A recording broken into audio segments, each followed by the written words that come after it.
We're gonna do a song that you never heard before. The volume.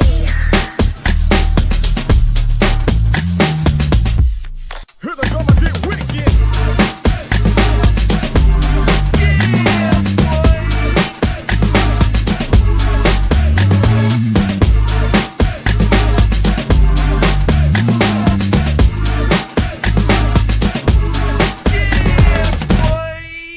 Here we go again.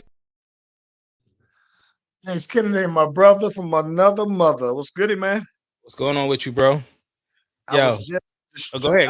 distracted right here. Look, I was distracted here, just randomly trying to make sure that the privacy is set for public on my joint, and I see Nicki Minaj randomly click on her stuff, got completely sidetracked with her stories there, though, boy. Look, before we hit play, that's exactly what I was doing, bro. Same thing. Same thing. So there must have been a telepathic. I said, wait a minute. I had to wait just a little bit more. I was like, wait. All right. Hey, did you see that Spencer Dinwiddie gonna be signing with the Lakers? I did. And you know what's crazy to me, though? Okay, so here's what I think is funny. Because Spencer Dinwiddie kind of reminds me of like Tobias Harris, right? Yeah. Like he's like and oddly enough, here's what's also crazy. I got a feeling that Spencer Dinwiddie is what I think Klay Thompson will become. And what I mean by that is that it's about 17 to 18 points per game. And you kind of got to start to question the impact of the 7. He could get them, and with enough shots, he might be able to give you like 30. But I think that Spencer, and I don't know if that's a good or bad thing. There's a few players like that. Tobias Harris, Kyle Kuzma. Spencer Dinwiddie seems to be more productive, though.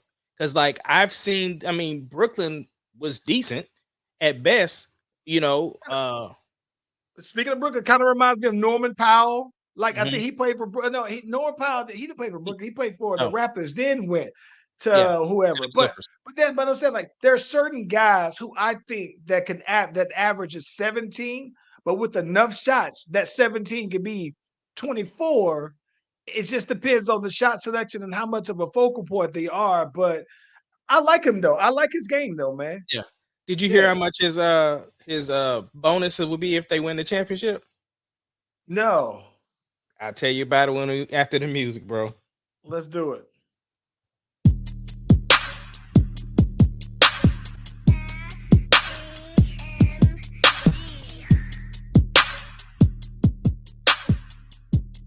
It doesn't matter what your name is. The Brotherz podcast, the greatest podcast of all time.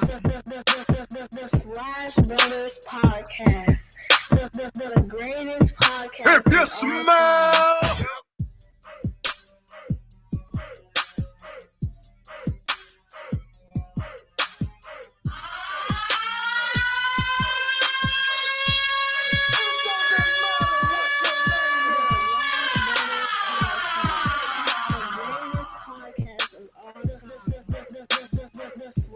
Brotherz podcast, the greatest podcast of all time. And listen, if you haven't already, be sure to like and subscribe to the Brotherz YouTube and Facebook pages. We are live on both platforms at the same time. Click on the notification, click on the bell. You get the heads up whenever your boys is doing their thing. Ace Kennedy.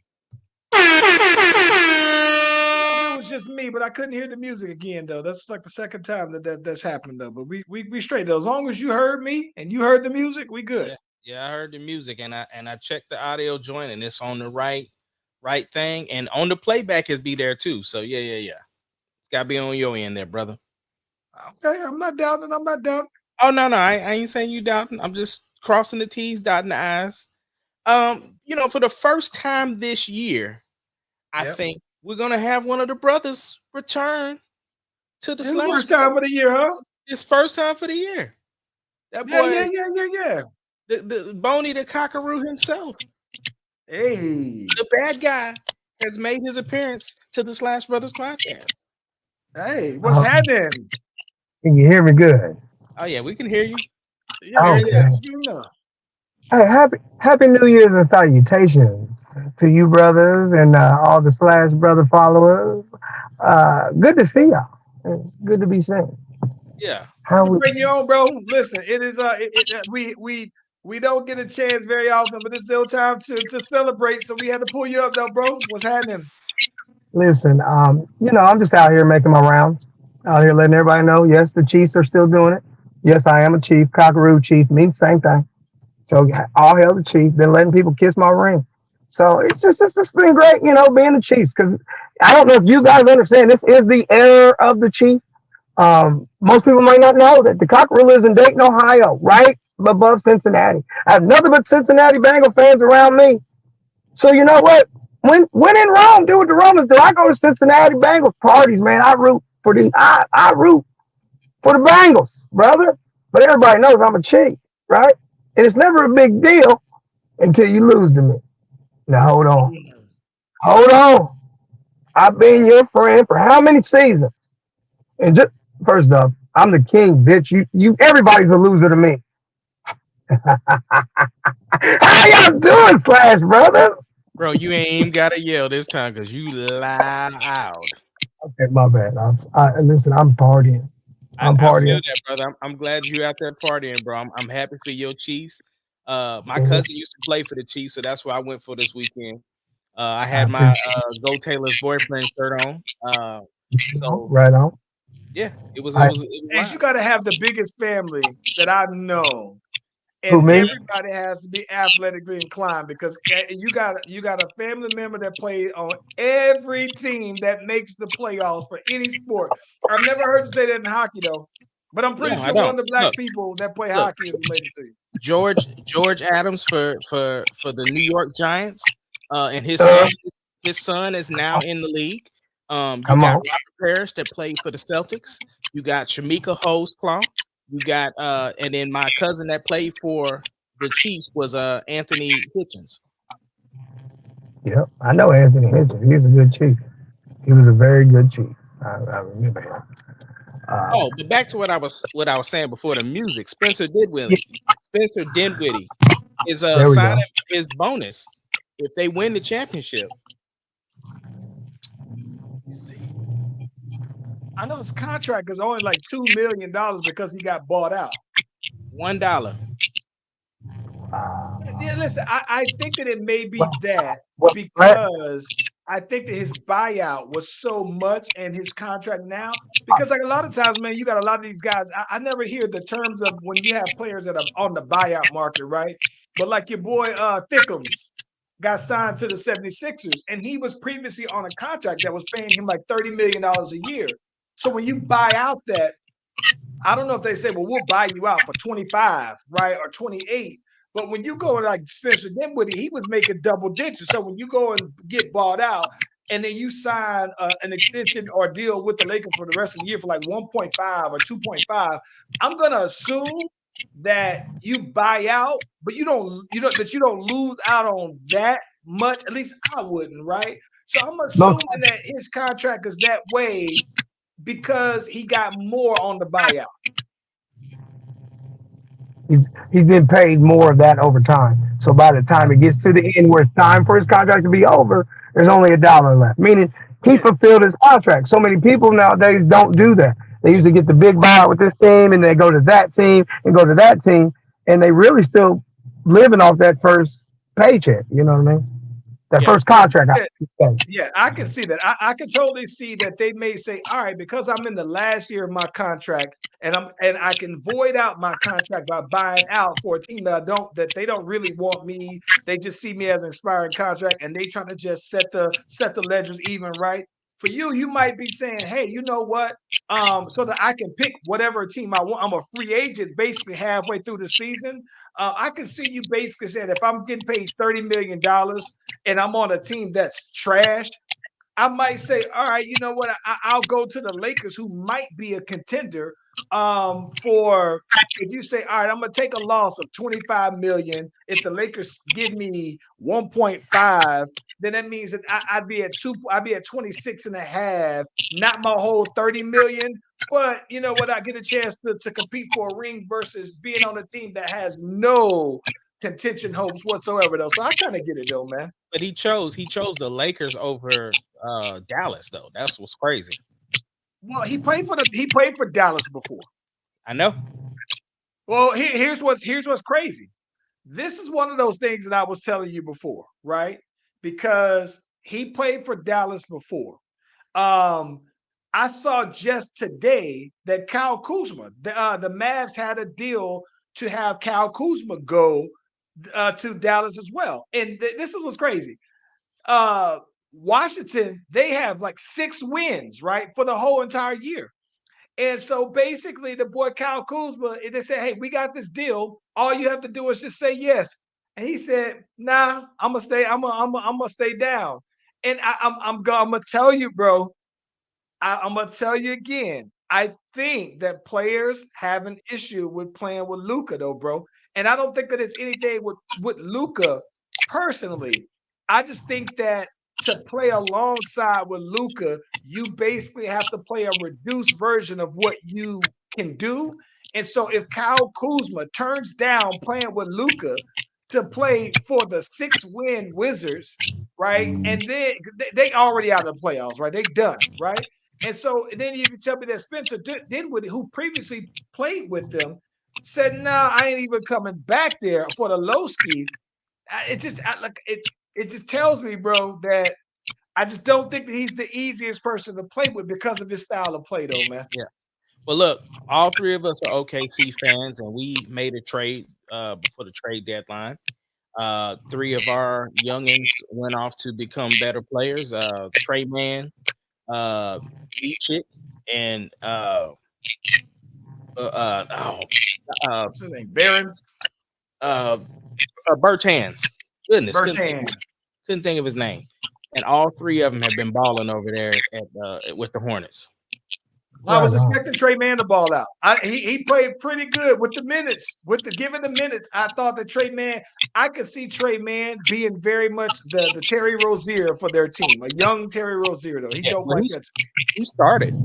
And like I said, he did very good. You know what I'm saying? He's getting the minutes, and I know that's what he wanted. Obviously, he wished he could, still be with the Thunder, but we pretty stacked. I'm excited for our new addition. He's supposed to play after the All-Star break.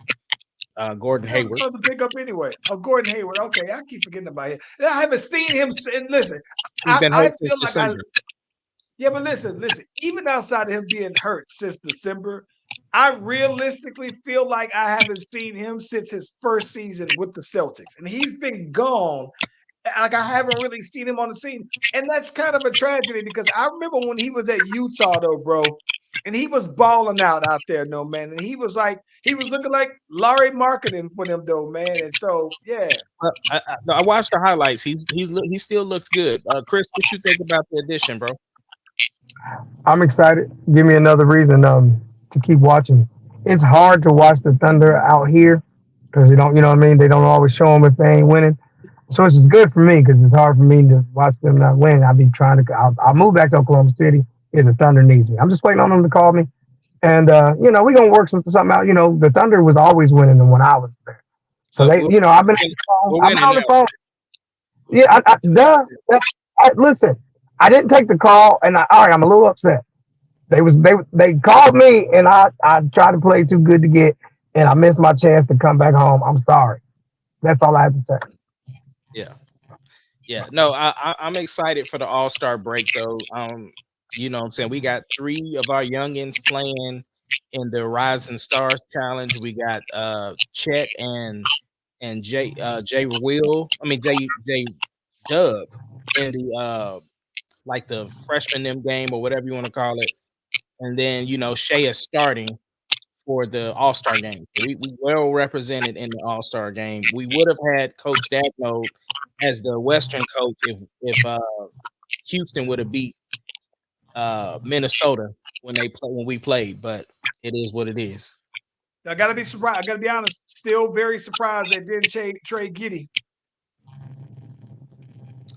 I'm okay with it. I mean, I'm okay with it, but I'm still surprised though. I'm surprised too, but I feel like if they weren't gonna like if the market was too high to get what's his name from Atlanta, then it was no point. Then what else were you gonna go out and get? We needed like and they picked up a big man in the just they picked up what's the Beyonce, whatever his name is. So another big body. Yeah. But look, man, we brought that guy on. Let's talk about the Super Bowl, man, the highs, the lows, and let's get into it, man. How was you feeling in the first half, bro? The first half, I was keeping it strong. Okay, I had a lot of people in my house that was not rooting for the Chiefs, so it was real hard in that first house. But my son, Little Chris, today's Little Chris's birthday. Today, shout out to my son, Little Chris. He's 22, and he lives up in Youngstown, going to school up there. But he drives down every Super Bowl to watch it with his dad. So it was me and my son against the whole house. Everybody was rooting against the Chiefs. So that first half was real fucking hard for me. I was cussing a lot of people out. It was I threatened. I think I pulled my gun out twice. I told them if they didn't shut the fuck up, somebody's going. It was the first half was kind of hard for me to watch. I don't know what else to say. It was hard. But I always knife. Oh, I do. I do. But yeah. So if there's anything you want to talk about in the first half, go ahead and talk about it. Just know, don't make me mad. All right. Go ahead. I'm going to be honest. I personally have not watched a single 49ers game this whole season. So I had no clue what to expect. I didn't know how they looked or anything like that. I was pretty surprised with Purdy and how he played. I mean, obviously they folded toward the end or whatever. And I know that kicker is kicking himself because they could have won in regulation. But no, I didn't. I had no barometer on what they were supposed to look like. Charles, let me tell you. So let me tell you this real quick though, Ace. I just wanted to tell you, it looks like we were only streaming until now on Facebook. That's why I was wondering like where the notifications was though. But we should be good now though. Yeah, I see it. I checked on everything now. Yeah. Listen, I'm gonna keep it a stack with you, right? I thought that the first half of the Super Bowl, boring as hell, probably the most boring Super Bowl I had probably seen in my entire lifetime. I mean, you want I know you're a girly boy? It's because you don't respect defense. Listen, that was a very intense match. Chris, you ain't got to scream, bro, because you already loud, bro. Sorry, man. I'm sorry. He's talking about my mama now. No, I'm gonna tell you what was awful about it. What was awful about it is because I saw both teams, for the sake of being safe, get away from everything that got them there, right? So I saw the 49ers. Yeah, I thought that it was cool that the 49ers were pounding the ball and everything, right? They ran. I mean, they ran it, boy. But I'm just sitting here thinking, like, I think that them boys have George Kittles, who was an all-pro, first-team all-pro tight end. He got hurt, but even still, they wasn't throwing it toward him like that. And I see Brandon Ayuk, they wasn't throwing it like that. Deebo Samuels got hurt, but he wasn't really going to him. It was almost like it felt very much like they were like, no, we gonna force feed y'all some of this Christian McCaffrey, and that's it. And then granted, I think they had a bunch of short passes, but they did everything that they usually don't do when they beat the off of the Cowboys. Sir, I have to add. This is something you're not going to do. You're not going to disrespect that Kansas City defense. You go back and watch that first half. Purdy tried to air it out. A few times. And Kansas City said no. It got real scary for him, so he got nervous. That's what happened, son. Don't act like they decided not to do this or do that. They felt with the number one defense in the NFL was on their butt. Because you know what KC got? The number one defense in the NFL. I haven't been able to say that for a long time, sir. So you're not going to disrespect No, the way my listen, defense listen. held out. With all things considered, and how Kansas City's defense played, I think that because their defense is so good, maybe that's why the 49ers were intimidated into doing what they typically do because they only sacked Brock Purdy like 2 times. So he was getting some pressure. But to be quite honest with you, I think that Brock Purdy was fairly comfortable. With that being said as well, I thought that I thought that Pat Mahomes seemed to be under more pressure, even though he took fewer sacks. But I think that the part that I was blown away with Kansas City, the flip side of that is that when I watched Kansas City, I watched the reason why I thought originally, right, that why I thought they wouldn't have gotten to the Super Bowl. Because when I'm watching them, I didn't see that any of their wide receivers can get open. None of them.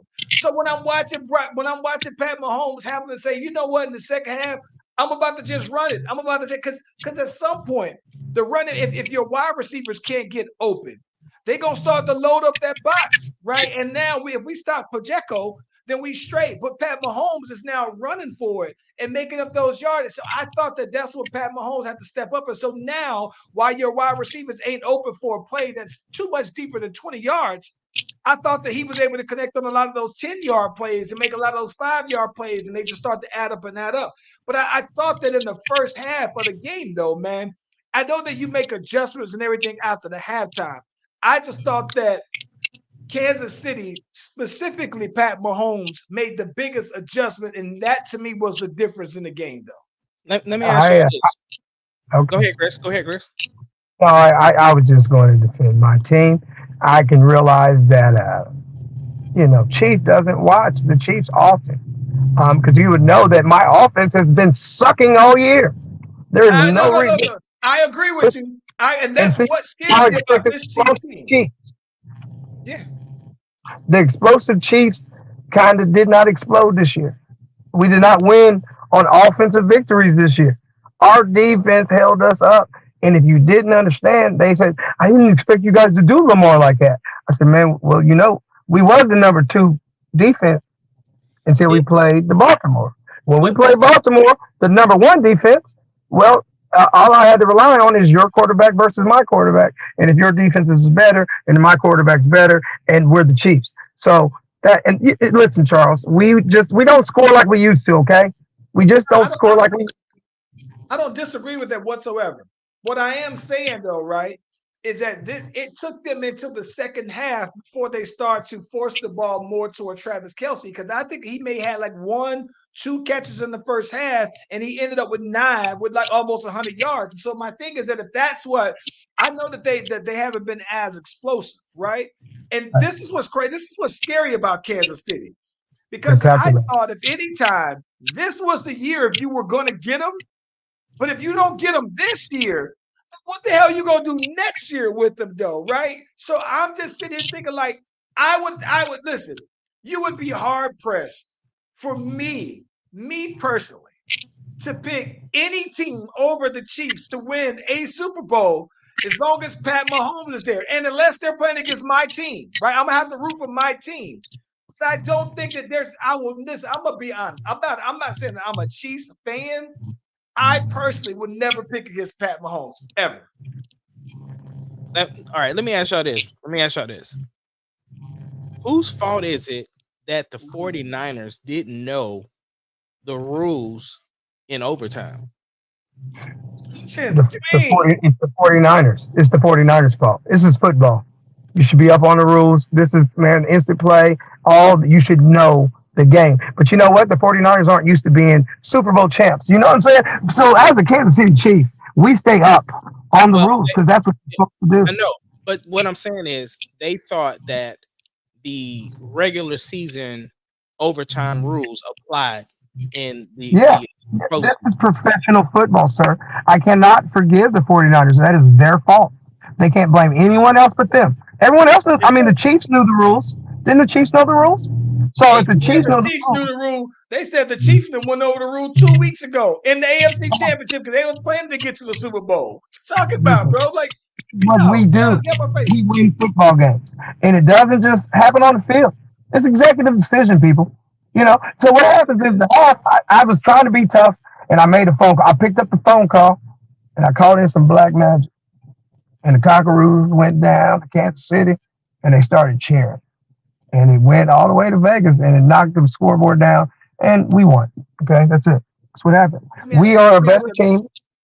Go ahead. Let me ask y'all this. You said that who was to blame that they didn't know the rules? Who is to blame for the 49ers losing?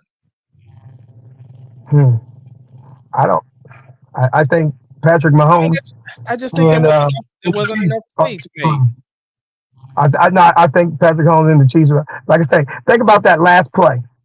How many of y'all would have threw that ball 2 or 3 more times? He had enough times to take those downs, but Patrick Mahomes didn't because he has so much faith in himself that he let the clock go. They said, "Oh my God, you're gonna need a cold timeout." I said, "Oh, you don't cheat often. See, around here we can't see Chiefs. We know we win. Watch what this boy about to do." You said, "I don't know why he's waiting." Yeah, Patrick Mahomes, the older Patrick Mahomes, he gets his timing down in the first half. He'll throw some passes before he gets back to playing the backyard football that y'all see on commercials.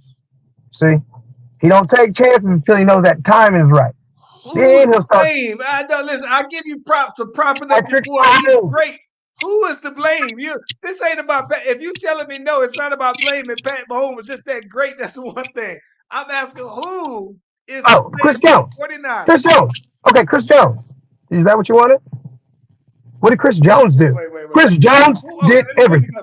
Who from the 49ers is to blame for the 49ers? Oh, I don't do that. I don't. I wasn't trying to victim blame, so I don't know. I can't talk that part. I can't talk that part. I cannot. I cannot talk that part. You guys are going to have to do that. I don't victim blame. I do apologize. The 49ers didn't show up.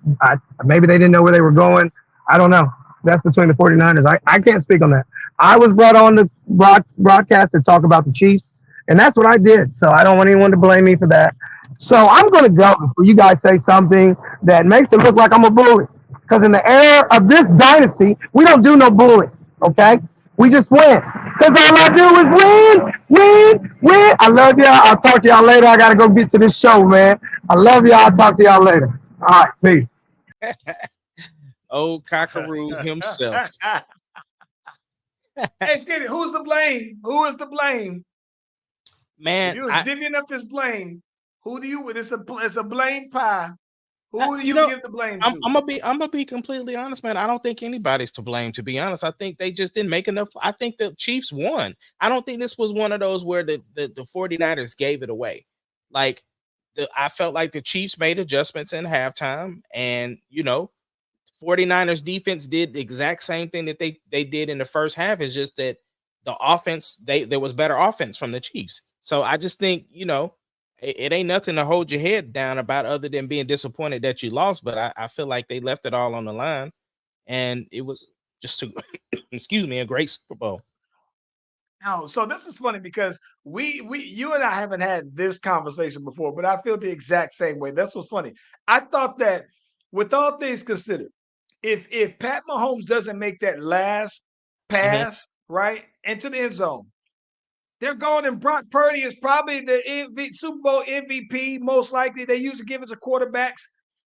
I thought that they did everything up until the last play to possibly win the game, even outside of the not knowing the Super Bowl rules and everything like that. I think that I thought that they still did pretty good. I think the thing is, though, this is where I thought Chris was going.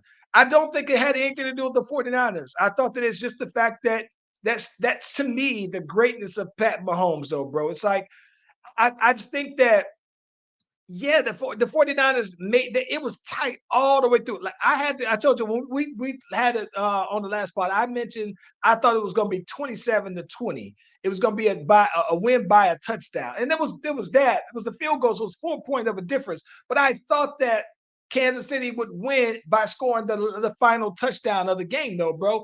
So it went very much how I thought it was going to go. And I don't think that I can't think of any. The only thing I can think of is that the adjustment is that I just don't think that the 49ers made the adjustment on passing the ball as much downfield as they probably could have. But I mean, that's about it. But that's still that's a very small, subtle thing, though, bro. So I don't know, man.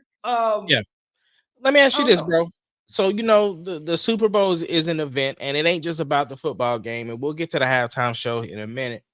But was there any like commercials or anything when the game wasn't on that stood out to you? So okay. The one thing okay, so let me tell you this. The one thing I can appreciate is that I don't think that they flash to Taylor Swift nearly as much as I thought they was, but I think that it was also because Travis Kelce wasn't getting busy until the end. Like if Travis Kelce would have scored a couple of touchdowns and did more, I think they would have panned to her like every single time, right? And so that was the one thing I noticed. And I think they did flash to it, but I wasn't like this whole season. I haven't been one that's been like, oh, I'm so over the NFL and this whole Taylor Swift thing. I think to be quite honest with you, I think that it's good for football, NFL football. Yeah, With that being said, though, man, I think that the Super Bowl commercial that I liked the most was the Dunkings commercial with Ben Affleck and them. I yeah, thought that was hilarious, bro. Best one though, man. But even with that said, though, it's the only commercial that I saw that was close to being like a very classic Super Bowl commercial. yeah. All the other ones were kind of I mean, the Arnold one was kind of Super Bowl ish. You know what I'm Oh yeah, saying? yeah, yeah, yeah, yeah, yeah, yeah. I, Yeah, that was it was pretty funny. My dad was busting out laughing at one. I was fixing Charlie something when it was on, so I didn't really get to because I tried to do stuff. If I was gonna move around, I tried to do it during the game so I could watch the during the commercial. game. Yeah, Yeah. yeah. But I will say the Deadpool trailer, bro, was fire. I didn't see the Deadpool trailer. Yeah, you got to go and watch it because what they did this year because it cost so much money for the ads. They just would be like, "Hey, the real trailer's out online," so you'd have to go Mm, online to watch it. So yeah, the Deadpool looks like it's gonna make the money. Did you see what mm. your boy Ye did? I So listen. I saw that he did have something on there real quick. yeah, he spent $7 million to get the ad right, and he just basically was like, "Look, man, we spent all our money on the ad, so we ain't had no money for the production budget. But I'm just gonna put this at the bottom of the screen. Go to Yeezy.com or whatever, and then it's a sale going on, bro. He made $19.3 million, so his investment worked. Right. And listen, I mean, I guess that worked. If you said I spent 7 and made 19 back, that means that no, you made 19. That means that you pocketed 12. I mean, that's cool. I just wonder, but this even more than anything. I think that it's not even about what he would have made off the merch. I think that it's the moment, right? I think that it's not even so much as him making $12 million, and then that is even a thing. It's that to me, it's look at me, I'm Kanye, and I'm still doing my thing without Adidas, by the way, right? And I think that he was able to still capitalize on a moment, considering that he has an album that's dropping or that's scheduled. I don't know if the album actually came out yet, but I thought it was smart that he capitalized on the moment, though, man. So yeah. Okay, I asked you about commercials, and you didn't mention the Beyonce commercial. What's up with that? Okay, so I thought that was gonna be like two. That's gonna be that. Okay, so outside of the Beyonce commercial, the dunking commercial was going to be it. I think the one thing that was going to be pretty cool is that I still look. So what I love about this, and even we'll talk about Usher in Yeah, a little bit, yeah, but I still like that. I like when artists, generally speaking, have a project, something in the tuck. So when they make the commercial and then there's follow up to it, I think that that's fire though, bro. It makes sense now of why when Beyonce was at the Grammy and she had the cowboy stuff, had the cowboy hat on at the Grammy. And I didn't pick up on that part of it though, right? And so she had the two songs that came on now. And I don't know if Beyonce is going full country I've Full already country seen that. album. I saw that some folks on a radio station in Oklahoma was already boycotting it, bro. They said Eight, we ain't eight, playing eight, it. eight of Oklahoma said they are not playing no Beyonce records, bro. So they don't care if I'm she's not doing mad. country I'm music. not mad at. Listen, with you. While I love me some Beyonce, I'm not mad at country radio station for not playing Beyonce. Even if it's country music, if they saying they're a country music radio station and they're not gonna play the country music because of the artist, that don't sound a little uh No, suspect to you? no, no. Let me tell you why. I think that I think that it's no different from a so okay. So I'm they are waiting. I'm waiting don't to hear this. no. Listen. Okay. So they are basically saying we are making a decision to not play it. Right? Let alone if people requested it, if that's what people because people have requested it. They just said they're not playing it. But to me, that would almost be like if a straight country artist, Kane, what's my boy name? I know who you're talking about. All right. So not even him, not even him. So if your boy Garth Boy, Brooks wanted to have another, Blake Shelton. No, Blake Shelton. Let's say Blake Shelton comes out with a whole R&B song. Pure R&B. I'm talking about so R&B that it's written by the Underdogs and Babyface, and it's produced by Hitmaker and Jermaine Dupri. Like it's so R&B, right? But if black radio station was like, hell no, we're not playing that. And it doesn't matter how good the song is. Like I can't be mad that they're saying you're not really one of us. And when I say one of us, I'm gonna remove race out of it. What I'm saying is that you're not a country you're, artist. you're not a country artist. You've made country music. And that's the reason why I'm okay with it though, man. Yeah, but that's the thing though. In their response, they say we are a country music station, right? Sure. It's a country music song. So if you're playing country music, you're being a gatekeeper on who you are going to play on your radio station. I get it, but there are probably hundreds or thousands of country artists who are pure country artists who they don't play and who they probably want to play. And so to slide Beyonce in because she's Beyonce, bro, I can see why they're saying no to be pure and true to our belief as far as our fan base. I'm sticking with just somebody who is true to country music. I'm not mad. Listen, I love me some Beyonce, but I'm not mad at that because I look at it the flip side of the side. Blake Shelton isn't going to get his R&B song written by Babyface and the Underdogs played on V103. They might, maybe. Now, with that being said, I do think that black people would probably play it before the opposite. Like They they ain't would gonna when play that T-Pain's country songs. listen, when that boy Chris Gaines came out with his stuff, I'm sure they played it. Yeah. Yeah, I just I'm think just that I just think yeah, I just think that to me, that part that's always the part I think that's harder for like if you're gonna crack into country music, I think that to me they look at that you got to be all in, right? let me ask you this. You can't just make some country songs. So Did any radio station not play Old Town Road? see, I they did, but I don't think that that was a country song. Why it wasn't? I think that he was talking about country stuff, I mean, but the I beat don't was think that it was a country. no. The beat wasn't country though, bro. He had Okay, a guitar and some 808s on there though, bro.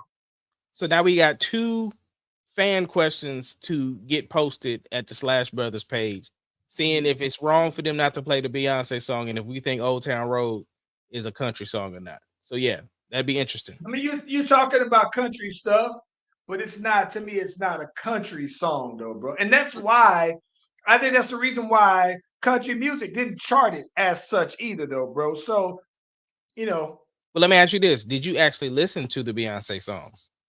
I did listen to the Beyonce songs though. I listened to them late yesterday, and listen, it's big. I'm not saying, listen, what I am kind of curious, I am kind of curious if through a whole, because if some people didn't like the last Beyonce that was real dance, high BPM friendly. Um, I definitely like but I'm one more also than the one. other, but they both was just mid to me. Even the same thing about it. It's like my thing is that I don't know if I'm ready to hear Beyonce doing a whole album of country music because I just wonder if she's going to have that same twang that I think country artists will have that's synonymous with country music. I think this is a great represent. If these were the first two that was put out, I think this is going to be a great representation of what the album is going to feel like. Hey, listen, it's funny you say that. It's funny you say that because when we talk about Usher, that's exactly where I think. Okay, well, we'll get there. Let's jump into the halftime show because that was a point of controversy throughout our community, the other community. I mean, it was a lot of mixed reviews on that Usher halftime show. Let me get your thing first. 1 to 10. I don't want to be a prisoner. Listen, I don't want to be a prisoner of the moment. I'm trying not to. It's top 5, and I'm not mad if somebody has it as number 1. But I'm gonna say this: there were some great ones. And listen, I'm gonna sound biased because of the kind of music that I listen to and that I grew up listening to. Yeah, but that's the thing though. I'm listen. I have no issue if somebody who is like rock music that this wasn't their favorite. Okay, it wasn't for you anyway. So if you're only commenting on the ones that was for the culture, then I get that. Yeah, like some people are gonna be like, yeah, why can't they play like Metallica? And I'm thinking, like, really, I think I just don't. I don't necessarily think that well, that's a whole separate conversation. But anywho, though, I think that entertainment wise, it made it top 3. I think that to me, the ones that come to mind: Prince, Bruno Mars, Beyonce, when she did the Formation set, this one, and maybe the Michael Jackson 93. Those are the 5 that I can think of. Now, I think that all of those you could put in any particular order that you want. But I think that because of the recency of this one, man, it's so current. Like it's hard. It's hard for me to put any of them because you had the Michael where he was on different sides of the stadium and everything like that, though, man. And the Bruno Mars is just Bruno Mars, all right. I mean, he has great all-American pop music, though, bro. Who doesn't like Bruno Mars? So I don't know, man. I'm trying not to be a prisoner, but that said, I at least have it in my top 5 of all time. I have it in my top 5, but I have the Janet Jackson performance somewhere in there. I have the Dr. Dre performance somewhere in there. Bruno is in there. So yeah, I mean, I get that too. But let me ask you this before we dive into details of the Usher. Was it better than Justin Timberlake's? Yeah, easily. Like, and I'm talking about, listen, by a far distance. Like, I'm talking about a big distance, though, bro. It's not like Justin Timberlake a lot, but yeah, it's very easily. Some of the criticisms that I heard was that he did too many snippets of the songs, like he didn't give the songs enough chance to breathe, which is a very, for Usher, that's a very good problem to have, but a very big problem as far as what songs do I do if I'm taking my 30-year career and condensing it down to 15 minutes, like what, especially when you're in a residency where you're doing 2.5 hour shows, and now it's like we need you to give us a sample size of that and just throw it into 15 minutes and give you the same type of experience when you still got the skating element, the stripping pole elements, the cameos. Like there's just a lot that went into that production, plus all of the Easter eggs of saluting past Super Bowl performances. So you got a lot of things going on. I'm just interested when people said they were underwhelmed. what was they expecting him to do? Like, was they just expecting him to blow up at the end? I don't know. Can we at least put this debate behind us now that Yeah is his biggest song, bro? No, it's not, Charles. You're missing the point of my argument, bro. You are completely missing Why my don't you point. talk about the argument? I'm just talking No, about after no, this no, one. no, because you're not. You can't. I'm not going to admit something when you don't even understand the question. I'm the one that posed the question. That's the whole thing that I'm saying. So no, I'm not going to agree to what you're saying because you ain't even understand the question. That's the whole thing. I didn't understand the question. I did understand the question. Okay, Right, so but then you keep saying okay, that. so okay, well let me say this then. Since you said you understand the question, the answer is still no. It's not Usher's biggest song in the black community. It's not. To me, when he did You Make Me Wanna, that had a bigger pop than Yeah. Oh my gosh, bro. Yeah. This is one of them. Just tell me you don't know what you're talking about, bro. No, just because I don't agree with you don't mean I don't know what I'm talking No, about. no, no, no, no, no, no, no, no, no. It's not about agreeing. Yeah, It's not it about agreeing. is. I'm just saying, no, it's not about agreeing. I'm just saying that our whole premise and evaluation of Usher songs so different. Not even saying we disagree. We we we, we don't even disagree on the two songs. I'm just saying our evaluation process isn't even the same. What I'm saying is you and I have had conversations about what a classic is versus what a hood classic is or whatever you want to call it. And so my thing is that yes, on a global scale, Yeah is the biggest Usher song, but that's not what my argument was. I said in our community is Yeah Usher's bigger song, and I don't believe it is. Yeah, or what? I don't know, because I mean, like immediately what comes to mind is like Nice and Slow. Uh, uh, See. That's where for me. See that's what I'm saying. Like so for me, right? It's an easy. Like I don't even got to think about nothing right. else. Like That's yeah, you then. it's. Yeah, But but I think again, that's the that's thing about. you. I think no. My point is that I think that what I believe to be true is that I think that right off the bat, if you start to when you start to say those songs and then you say yeah, people gonna say okay, yeah, that's it, right off the cuff. So for me, I love all of those songs, and I agree with you on the merits of all of those songs. Right, I agree with everything you're saying about those songs, except for the fact that you say that that those songs for any reason that any of those songs top yeah on however you want to say it. Now if you want to say it's a better slow song, sure, right? If you want to say it's a better whatever, that's Oh, but I'm talking about the biggest hit. Yeah, bro. And the Super Bowl show confirmed me exactly that though, bro. they didn't confirm nothing because they didn't ask the question to the audience to say which one is Usher's biggest song. So don't even sit up there and If try he to would have play left off, that. if he would have left off, yeah, It people would would have have been. lost their mind. He would have left off. Did he perform? Did he He didn't do perform Nice Lovers and and Slow? Friends. No, he He didn't didn't. do Lovers and Friends. No, He didn't do Nice and Slow. no,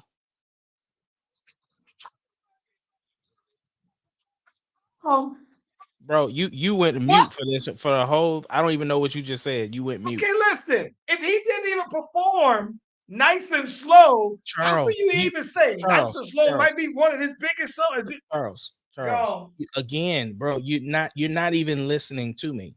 Because you Yeah. just went on this whole rant about Nice and Slow when that was an example. I didn't say that was the one. All I said was in the black community, Yeah isn't the biggest song. You can feel whatever song you want to put into that space. I'm just saying in the black community, Yeah isn't the biggest song. It's not. Yeah, it is. Okay. We That's still why he gonna agree to performed it. disagree. That's why he performed it. That's why he performed it as his closer. He performed it as his closer because that's his biggest song. We've already established that, bro. You again. I'm sorry that you don't understand what I'm saying. That's your fault. Yo, But you look, listen to this new album. I did listen to his new album. So Okay, what you think about it? I will say this: the marketing for the album was great.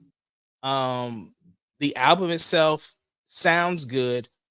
I will say the singles were the strongest songs. The singles that were released prior to the album, those were the strongest songs. I do believe they're like it just felt like toward the end of the album, it got really boring, and not in a bad way. But what I'm saying is just like it lost the energy that the first half of the album felt. And I will say this, I felt the same way with Tank, right? I said for me, as a Tank fan, the first half of Tank's album is what felt like this is like the salute to the fans. I'm on my way out. Whereas the back half of the album was more so for the newer generation of R&B. And so for me, the Usher, it's like the first half of the album felt like the Usher that I know, and the back half of the album felt more of an international Usher. And so I don't know. So like there was like you said, the writing was good on a lot of songs and stuff like that. I'm gonna tell you my least favorite song is the one with him in the dream. Oh, that's one of my favorite ones too, though, bro. Oh my god, bro, stop. Yeah, it's one of my favorite ones though, too, bro. Easily was the worst song on the album, bro. Oh Easily. man, it's one of Like, my favorite songs on there. yeah, easily. I mean, but it go felt ahead. so. It felt like so. That was one of my that's one of my favorite ones. This is what I think is crazy. It seemed like an album full of great songs with no hits, bro. And I only say that because I was expecting. Listen, this is the tough part about it, because I'm always gonna compare an all-time great artist to their last classic work, their last all-time work. And the last one I knew for Usher was Confessions. And I thought that the next Usher album was going to be a Confessions Part 3. Wait. Time out. Are you saying whole project or songs too? Like he had no big whole songs. project. No, whole project. Okay, because let me say you that. trying to. No, it sounded like you were that saying that he didn't have no big songs since Confession. No. I'm gonna compare. So this is my thing about it. Here's what I mean. So with Beyonce, I personally am a big fan of B-Day, right? I think I'm probably the biggest B-Day fan, because a lot of people will say Lemonade and they say all these other ones. But for me, right, I love Lemonade. But what makes me love Lemonade the way I do is because the standard for me is B-Day. So if you get close to that or you top that, then to me it's like, oh, it's a win-win. So for me, I'm gonna always compare an all-time great to their last all-time great album, and everything goes compared to that. So like it's probably the reason why that I wasn't so in love with initially with the Usher album that had the Good Kisser on it and the one with the No Limit. Like, Yeah. nah, those was cool, but so for this one, I thought especially that this one was going to be like in the trilogy of Confessions, and seeing that was the case, that was my expectation. So I thought that with the songwriting, it's the thing I love the most. It has some incredible songs. His vocals on them, silky smooth, everything on it was perfect. And I'm hearing some songs, and then I'm listening to it like, that ain't what it hits. Like it ain't no yells on it. It ain't no big one song. It See, got some cool. that's where I Cool disagreed ones. with you, because for one, I think Good is a big song. I think that I think the Lotto song is a big song. The A-Town Girl. I think I like that one. Yeah, that was about that. So think that one is the closest thing that I can see to like a radio you club song. don't like Good? Nah, listen, I'm gonna be honest with you. I like. Nah, it's okay. It's just okay Okay. to me. The And other again, song. I What only about the say other that to single say though? that he got the one. I got to go back and listen to. He got the one that he had that with I think No, it's Ruin. Feels. Ruin is the other single that came out. Do you know? It's all right. Oh, okay. Okay. See, then we disagree on that, because for me, I feel like they did a great job on picking singles, because I felt like those were the standouts of the album. I still think the Lotto song is a big record too, but I I think think the Lotto is a big record. now what I was very shocked, like I'm talking shock that wasn't on there, that Glue wasn't on there. I'm surprised too. See, Because this is you my problem. You could have put Glue on there, and it immediately would have put it. It would have made the album go. Glue gave me Confessions feel. So I was thinking Confessions was gonna be what this is gonna be a long. So don't get me wrong. I think that the Usher album has very good replay value. I honestly believe to me that it would be like okay, here's a perfect example there, right? I still listen to the Giveon album, but he don't Mhm. have any other songs on there on the Giveon that you say, oh, these are ones that you could just see all on. You hear it all the time on radio. Like, no, they're good. There, it's a great album. Listen to all the way through, right? And that's what it is. So when I listen to it, it's straight. It ain't 8701. It ain't Confessions. It ain't none of Well, them. And so I ma- just think that matching up to your standard on that, I can understand that. This album compares more to me to the Hard album, the one that's got the No Limit on there, meaning that it's got some cool songs, it's got some things yeah, on there. But if I when I go to the concert, now here's the other thing I will say. I can hear some of the songs on this album are gonna sound better live because I remember like just listening to Caught Up wasn't really one of my favorite Usher songs. When he sings it live, it's a dope song. so listen, so it's crazy. Maybe this is gonna sound weird. First time I heard Caught Up, I thought it was cold, bro. When I heard it the first time, I feel like I'm such an outlier when it comes to that Usher. So these are songs. Let me tell you songs that I think that I'm an outlier on. The very first time I heard that, the very first time I heard Throwback, Someone Missing My Baby. I think I'm out of my mind. That was the thing. That to me, when I first heard it, I thought it was brilliant, bro. I'm talking about what's the other song? Don't leave your girl around me to play it for real. I'm a nigga for real. Like when the very first time I heard it on the album before it was released as a single, I thought, oh my gosh, it was Yeah, out of yeah, there though, bro. yeah, Yeah, yeah. there are certain Usher songs that I hear, bro, and I just think it resonates. Like if he was saying, I made this song for this kind of person's ear, I'm that person that he made that particular song for. And what's crazy about it that on this album, there are there are great songs that I don't think even rival Caught Up. Right, Caught Up to me. This is what they about Caught Up was one of those things that I think was an album song that became a cult favorite. Right, It somebody did like me, because yeah. Harry Spears playing on it. Well, but either way, it's like it wasn't intended to be the It number wasn't. one or number two. Right, It it wasn't. just kind of organically happened that way. But it did that during the live performance of the song. Is what I'm telling you. Like when that's when that record took off. I'm telling you, bro. Like I First get time I it, heard it, I was like, I'm the and I kind get of it. brother. Never doing my thing and get my at me. I think that you know what it is. What got me is the when I heard the song, I saw a visual to it right off the bat. I mean, No, every bit I of the get that. song. Yeah, But hearing our distinction between this album is helping. It does explain a lot when it comes to how we write from my records, like the visions we see. Because yeah, but I mean, it's all collective towards the it's it's goal. great. So I yeah. like I said, I it's great. I've listened to the whole thing 2 times now.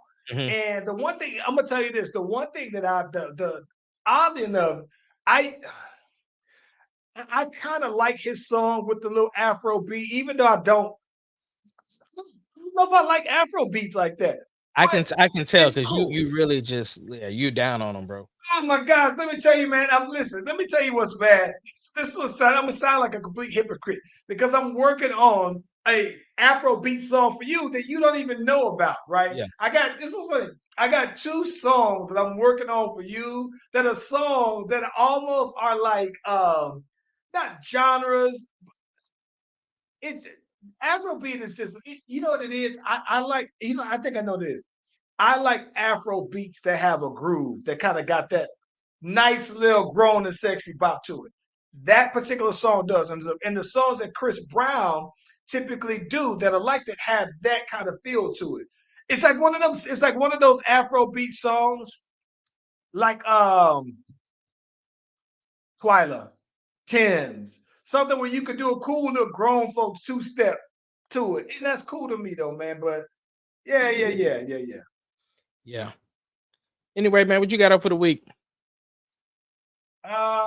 For the week, man, I'm it's Valentine's Day tomorrow though, bro. So I'm gonna be doing a Romeo thing tomorrow. And outside of that, we also got President's Day coming the week after that. So I think because we got a long weekend though, man, I think I'm gonna be trying to do something with the fam, getting out and about. It's supposed to be about 60 degrees out here. So I got that going on. And then I'm back in the lab mixing on the PBR project. So yeah, man, get my writing on. A little bit of this, a little bit of that. What about you? I'll be doing the Valentine's Day thing too. I'm doing something for the girls this time, so I'm excited about that. And yeah, that's about it, man. Back in the lab, trying to get that rolling again. So I'm ready excited to play with the new toys. Let me ask you this though, man, real quick. What's up? For Valentine's Day, Mhm. for the grown folks, is the cakes an acceptable Valentine's Day gift?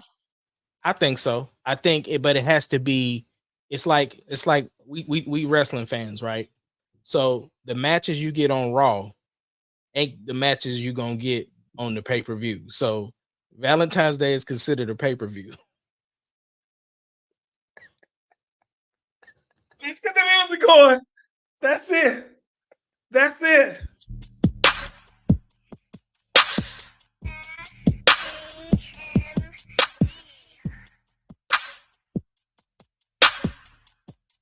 It doesn't matter what your name is. Brotherz podcast, the greatest podcast of all time. The Brotherz podcast, the greatest podcast. Can you dig it, of all nigga, sucker?